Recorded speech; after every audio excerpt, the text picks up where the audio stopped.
Let's start the story.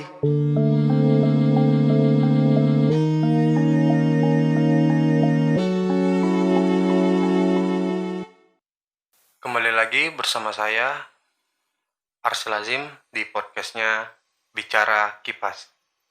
Bicara kisah, inspirasi, petualangan, asmara, dan sejarah.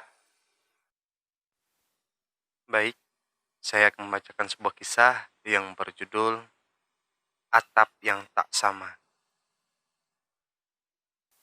Pada malam itu, bulan terlihat sangat cerah. Banyak bintang-bintang yang terlihat di angkasa. Terlihat malam kala itu, banyak sekali ibu-ibu dari perumahan yang cukup elit sedang membantu acara pernikahan yang akan dilaksanakan pada esok hari. Di rumah Mita, terlihat banyak sekali dekorasi acara pernikahan yang sudah disiapkan oleh para tetangga, dan juga beberapa orang dari mempelai pria yang juga membantu persiapan acara itu. Terlihat air mata Mita mengalir sangat deras.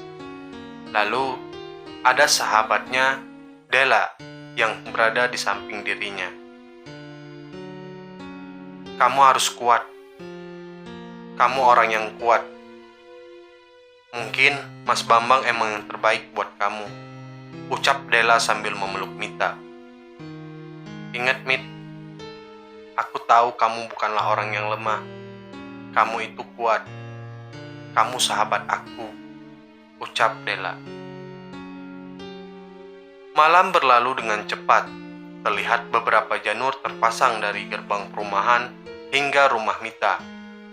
Terlihat beberapa ibu-ibu sudah rapih dengan pakaian batik yang sama. Beberapa ibu-ibu sedang menghangatkan hidangan yang akan disajikan buat para tamu undangan yang ingin mengikuti acara ijab kabul. Terlihat dari kejauhan, beberapa mobil dari keluarga Bambang, calon suami Mita, datang. Bambang bersama kedua orang tuanya dan beberapa tetangga dan kerabat dekatnya datang untuk memulai acara pernikahan pada hari itu. Terlihat kedua besan sudah bersiap untuk memberikan seserahan kepada kedua belah pihak. Terlihat hari itu, Mita sangat cantik dengan menggunakan gaun pengantin berwarna putih. Mita diapit oleh kedua orang tuanya. Pemandu acara pernikahan memberikan aba-aba untuk melangsungkan pernikahan di rumah. Para hadirin yang terhormat, kita akan melangsungkan upacara suci. Upacara janji bahwa hari Mita akan dinikahkan dengan Mas Bambang, ucap pemandu acara. Suasana sudah sangat malam. Mita sedang berada di kamarnya. Mita hanya menatap kaca seperti yang Mita biasa lakukan. Di depan pintu kamar, terdapat tulisan pengantin baru. Dibuat agar tidak banyak anggota keluarga Mita yang kepo dengan hal itu. Mas Bambang berada di depan pintu kamar Mita. Tak lama Mita membukakan pintunya. "Saya boleh tidur di dalam," ucap Bambang dengan canggung. "Mengapa tidak boleh? Kita kan sudah sah," balas Mita. "Ayo tidur. Aku sangat lelah hari ini." Dirinya yang tiba-tiba tidur di kasur Mita, kemudian Mita ikut tidur juga. Saat Bambang tertidur pulas, HP Mita berbunyi. Dirinya tidak bisa menerima panggilan itu. Terlihat mata Bambang yang sedikit terbuka dan sekilas melihat siapa yang menelpon Mita. Pagi harinya, kedua orang tua Bambang sudah berada di rumah Mita dan sedang mengobrol dengan orang tua Mita. "Akhirnya, kita bisa jodohin kedua anak kita ya, Mas," ucap ayah Mita. "Iya, Pak Tejo. Semoga kita cepat diberi momongan ya," ucap ayah Bambang. "Iya toh, Ceng. Saya pengen banget punya cucu," kata ibu Bambang. "Saya juga senang banget akhirnya salah satu anak saya sudah menikah," balas ibu Mita. Mereka berempat terlihat mengobrol begitu akrab. Karena keakrabannya, mereka bisa menikahkan kedua anak mereka tersebut. Bambang dan Mita pun datang dan duduk di kursi yang bersamaan. "Gimana? Enak?" ucap ayah Mita sambil tersenyum. Mereka semua tertawa dengan Mita dirangkul oleh Bambang. Beberapa hari kemudian, terlihat langit sangat cerah. Bambang dan Mita menaiki mobil. Lalu mereka pergi meninggalkan rumah orang tua Mita. Bambang membawa Mita ke rumahnya. Bambang turun ke mobil sendiri dan membawa koper miliknya saja. Mita tidak menyukai sifat Bambang. Bambang kemudian membuka pintu rumah dan langsung duduk. Lalu Mita datang dengan membawa koper miliknya. "Kamu taruh aja koper kamu di kamar sebelah itu," tunjuk Bambang. Mita memasuki kamar itu. Mita begitu kaget. Kamarnya sangat bagus, tapi sangat kosong di sini. Malam hari, terlihat di dalam rumah keadaan rumah Bambang yang sangat unik. Rumah yang mempunyai motif batu bata di dalamnya. Dan juga ditambah banyak lampu kuning di sana. Bambang dan Mita sedang menikmati makan malam berdua. Mita sangat percaya dengan Bambang. "Mas, besok aku sudah mulai masuk kerja kembali," ujar Mita. "Aku minta izin buat masuk kerja ya besok," tambah Mita. "Gak perlu minta izin loh. Mulai sekarang, kita akan jalani hubungan kita terpisah. Aku dengan kesibukan dan cinta aku. Dan kamu juga," balas Bambang. "Maksud kamu gimana?" Mita dengan wajah yang sedikit bingung. "Iya, kamu tidur di kamar kamu, dan aku juga tidur di kamar aku. Kamar kamu yang sana, kamar aku yang situ," ucap Bambang. "Kok gini sih, Mas?" ujar Mita. "Mulai besok, aku akan lanjutkan hubungan aku dengan Rini. Dan kalau kamu punya pasangan lain, silakan saja kamu pergi dengannya. Aku gak suka dijodohin kayak gini," ucap Bambang datar. Seketika Bambang langsung bergegas menuju kamarnya. Dia meninggalkan Mita sendirian di meja makan. Sebelum masuk ke kamarnya, "Pertemuan kita hanya terjadi pada jam 7 malam sampai jam 9 malam di meja makan itu. Jangan sampai membuat dua keluarga kita curiga. Dan kalau pergi dengan pasangan kamu, pergi dengan hati-hati. Lihatlah sekeliling agar tidak ada yang mengikuti," ucap Bambang seketika menutup pintu kamarnya. Pada malam itu, perasaan Mita sangat hancur. Mita mengira bahwa perjodohan ini akan menjadi cara yang baik agar Mita melupakan Alvin. Beberapa malam telah Mita lalui sendirian. Setelah pulang kerja, Mita langsung makan bersama dengan Bambang dengan suasana yang cukup mencekam. Mereka tidak mengobrol sedikit pun. Ketika selesai makan, mereka langsung ke kamar masing-masing. 4 bulan telah berlalu, dan akhirnya Mita mengajak Alvin untuk bertemu. Dan di kafe kala itu, kafe langganan mereka berdua dan menjadi tempat Alvin menyatakan perasaannya kepada Mita pada masa lalu. Akhirnya mereka bertemu. Mereka sedikit canggung, karena mereka sudah lama tidak bertemu.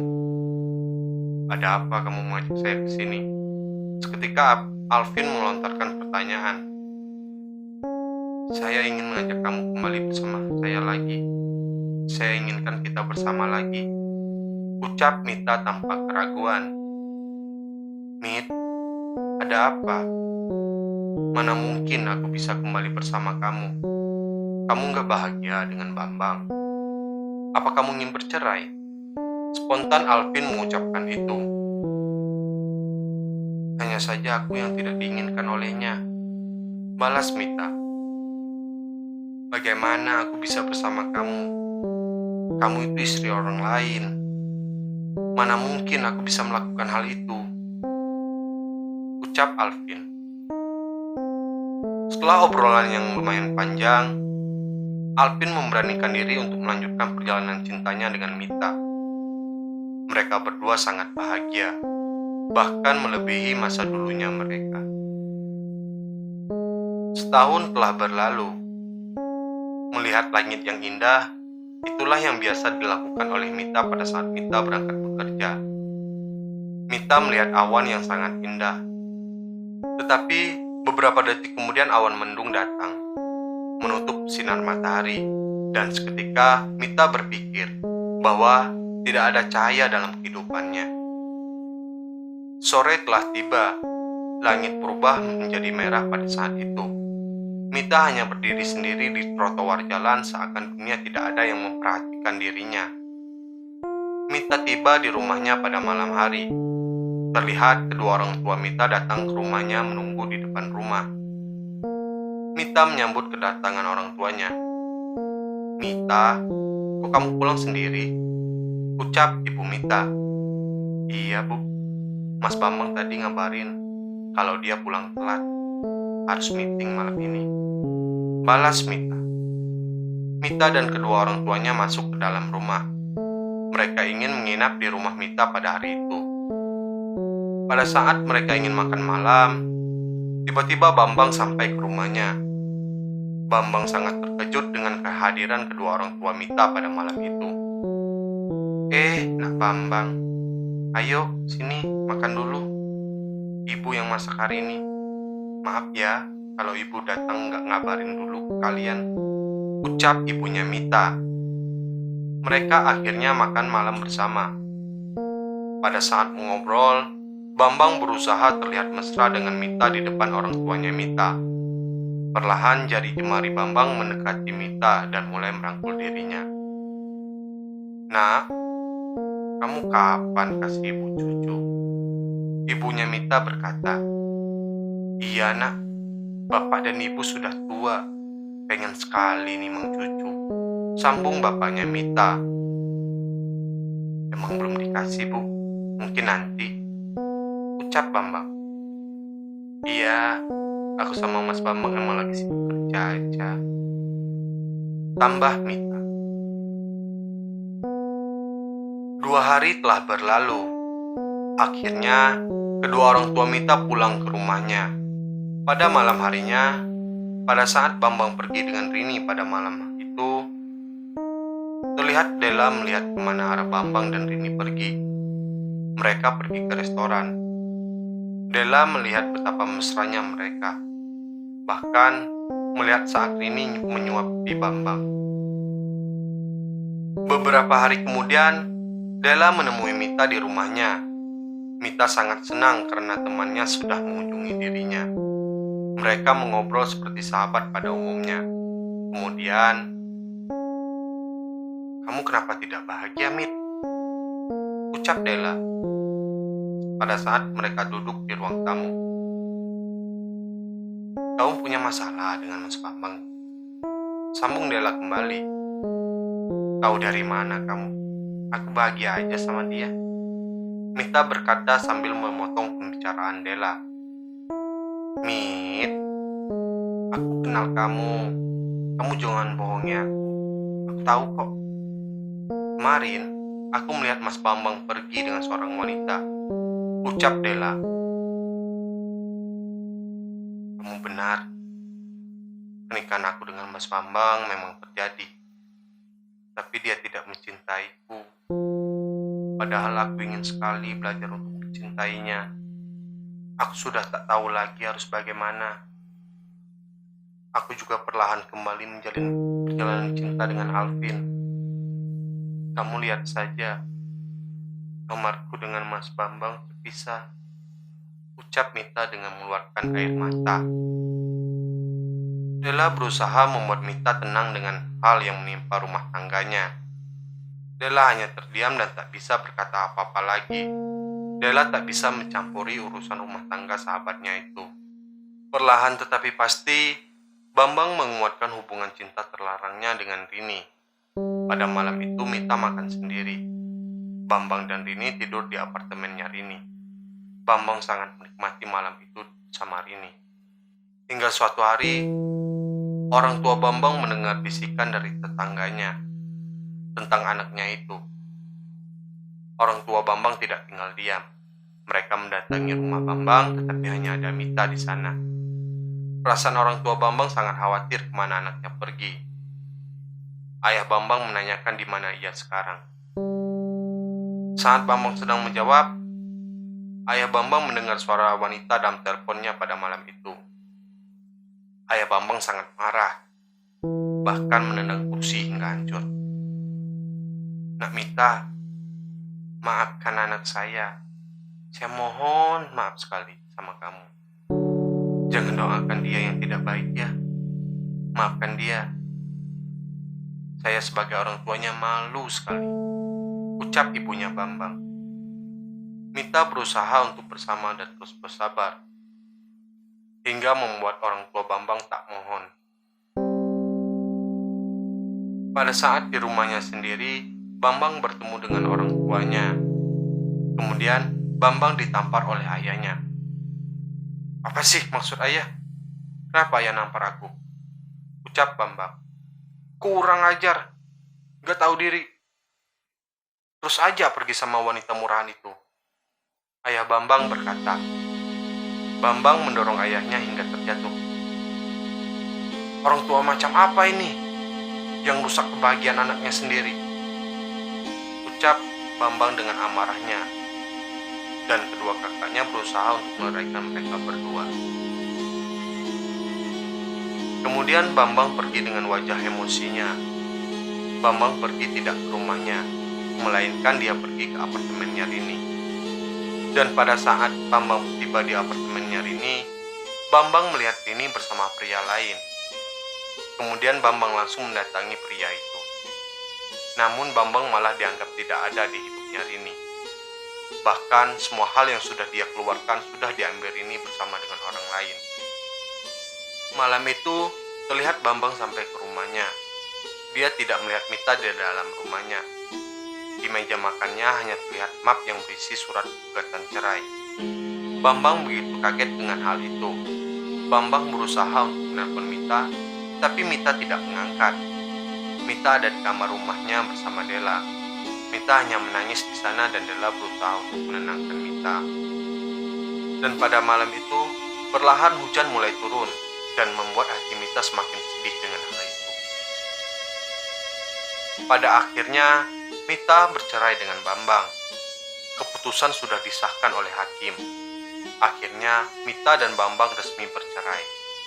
Mita terlihat harus tegar dengan hal itu, karena Mita tidak mengerti dengan hal itu. Setelah resmi bercerai dengan Mita, Bambang mencari lagi tambahan hatinya. Namun selama 5 tahun saat usianya sudah 30 tahun, tidak ada seorang wanita manapun yang ingin bersama Bambang, karena itu karma yang diterima oleh dirinya. Beberapa bulan kemudian, Mita akan melaksanakan pernikahan yang kedua kali. Mita dipertemukan dengan seorang pria yang baik dan mampu menerima Mita apa adanya. Seorang yang beruntung itu adalah Adam, dan mereka dikaruniai 2 orang anak. Bambang hidup penuh dengan kesendirian, sampai akhirnya pada usia ke-40 tahun, ia pun meninggal. Sekian kisah yang saya baca hari ini. Terima kasih. See you.